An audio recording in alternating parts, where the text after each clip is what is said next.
My brother-in-law was trapped deep in the abandoned quarry pit. I was the one who volunteered to go down, the rope chafing my hands as I descended into the earth. I just managed to loop the safety line around his waist when the tension above snapped. The rope went slack, and we both slammed hard against the jagged, sandy bottom. My eyes shot up. Standing at the rim under the blazing Nevada sun was my wife, Vivian Shaw. She was looking down at us, holding a wicked-looking utility knife, the rope ends dangling beside her. Her high school sweetheart, Reese Beckett, laughed a sharp, triumphant sound that echoed off the rock face. "Do it!" he screamed. Black-suited security guards instantly swarmed the rim, shoveling loose, silty earth and sand into the deep excavation. It wasn't just dirt. It was the kind of quick, clogging loam that could swallow a man whole. They were trying to bury us alive. I grabbed the two-way radio clipped to my belt. "Vivian, it's me and your brother down here." Vivian scoffed, her voice crackling over the tiny speaker, devoid of warmth. "3 years ago, during the quake, you put your rescue work before Reese's brother. You left him trapped in the rubble for 5 days, remember? It's time to pay the debt." Ethan Cole. Beside her, Reese instantly squeezed out a tear. "Vivian, thank you. My brother's death is finally avenged." The sand was already past my ankles. I tore at my throat, yelling into the radio, "Vivian, this is your actual brother. Liam is down here." A harsh, cold laugh was the only response. "You'll say anything to survive, won't you, Ethan Cole?" she continued. "My brother and his girlfriend are at Disneyland today. I looked up their itinerary last night. Next time you lie, write a better script." Reese's voice cut in, low and venomous. "Ethan, what goes around comes around. You'll die the exact way you killed my brother right here together." I tried to pull back from my brother-in-law, Liam, hoping to give Vivian a better view of him. Liam had been trapped down here for over 24 hours, and his face was already cut and bruised. But it was too late. He was unrecognizable. "Vivian, you will regret this," I spat, then immediately clicked the radio off. There was no time for useless pleas. If we didn't get out before the sand reached our chest, we were dead. Liam was panting, clutching my hand, his grip terrified. "Ethan, what's wrong with her? She can't actually want to kill me. I'm her little brother." His voice finally cracked, dissolving into sobs. My heart ached, but I couldn't stop. Every second of hesitation meant certain death for both of us. The sand crept higher, now covering our ankles. "Hold on tight, don't let go," I said, my voice strained. I looped a secondary line around both our waists, linking us together, then pulled a small tactical shovel from my pack. I started digging footholds into the sandy wall, hoping to use my decade of mountain climbing experience to claw our way out. The next second, a softball-sized rock whizzed past my ear, striking the wall with a sickening thud. Liam screamed up, his voice raw. "Vivian, are you crazy? What are you doing? Why are you throwing rocks at your husband?" I pressed a cloth to my ear to stem the blood flow. Vivian's voice boomed through a megaphone, completely arrogant. "Still running your mouth when you're about to die? You're really asking for it." A storm of rocks followed, forcing us to stop digging and huddle against the wall. The quicksand loam was building fast, swallowing my shins completely. Suddenly, the guards stopped shoveling. A small package was tossed into the pit. I ripped it open. Inside was a phone on a video call. Veronica Shaw, Vivian's older sister, was on the line, and a sealed folder. "You can surrender now," Vivian's voice returned to the radio. "Agree to the terms in that document, and I'll have you pulled out immediately." I flipped open the folder, my eyes scanning the pages. I needed to know what could possibly drive her to this calculated murder. I went numb. The document was a confession. I was to take the fall for the corporate structural collapse during the earthquake, confessing that my negligence had led to Reese's brother's death and the resulting casualties. I was climbing a mountain on the other side of the country that day. Vivian had been left in charge of the construction project. It was her corner cutting that led to the deaths. Now she wanted me to be her scapegoat, sign away my life to prison, and transfer all my company shares to Reese. Liam read the document over my shoulder, his face a mask of rage. He tore the paper into shreds. "Vivian Shaw, you despicable bitch." He snatched the phone, holding it up to the camera, tears streaming down his face. "Vivian, open your eyes. It's me, your brother. You promised to take care of me forever.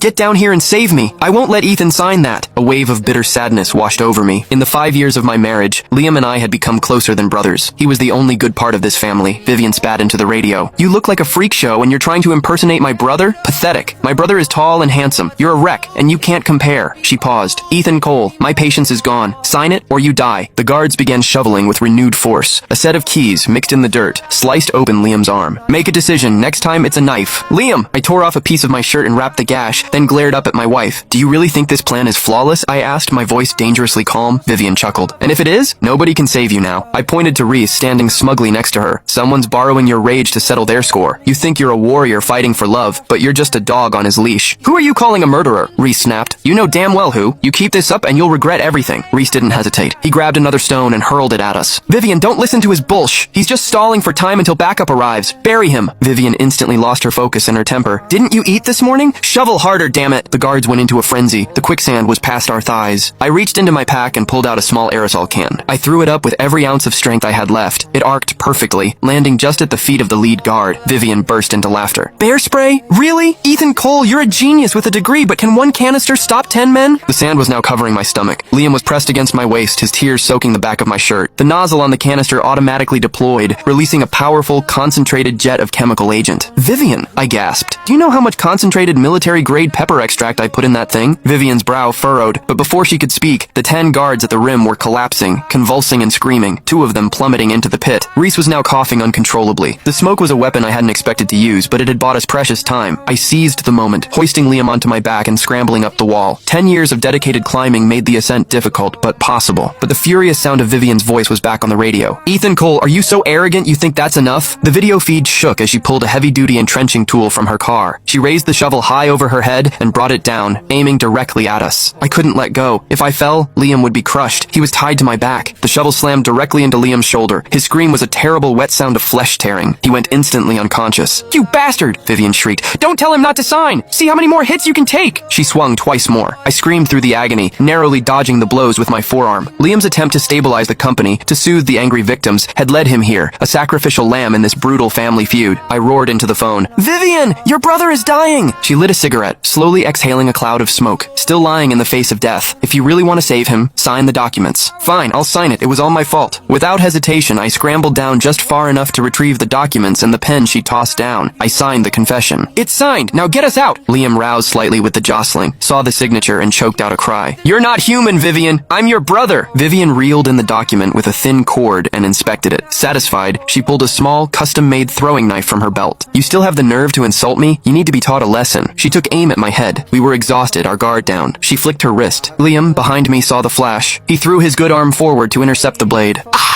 The knife went clean through his wrist, severing the hand in a sickening, muffled snap. "No!" I went berserk, pulling out a tourniquet and emergency medical supplies from my pack, working desperately to stem the blood flow. "It's okay. It's okay. Keep begging, Ethan." Reese's voice was back, high with excitement. "Where was all this panic when I was begging you to save my brother? Vivian, hurry! Finish them! Kill them both!" Liam was completely numb from the pain. He could only stare at his detached arm, unable to even cry. But Vivian was not done. She and Reese started shoveling again, tossing the sand directly onto us. I tied Liam tighter to my back. I had to reach the top. I climbed, step by agonizing step, trying to match their filling speed. Vivian suddenly stopped. "Ethan Cole, I'm tired of playing with you." She pulled out a handful of throwing knives from a duffel bag and took aim. Reese tossed his shovel and settled in to watch, rubbing her shoulders. "Go, Vivian, stick both those bastards!" There was a small ledge about halfway up. If we could reach it, we would have some cover. Just one more step. A terrible, sharp pain tore through my back. I bit down, shoved Liam onto the ledge, and then lost my footing, falling hard, allowing the sand to immediately swallow my torso. "Ethan!" Liam, despite his injuries, didn't think twice. He jumped back down. With his one remaining hand, he frantically clawed the sand away from my face, forcing me upright to keep me from suffocating. I was done. I couldn't climb again. "Liam, I'm not going to make it," I choked out. "Stay behind me. You live. You go find Veronica. She can clear my name." Liam clung to me with his good arm. "No, Ethan. We die together.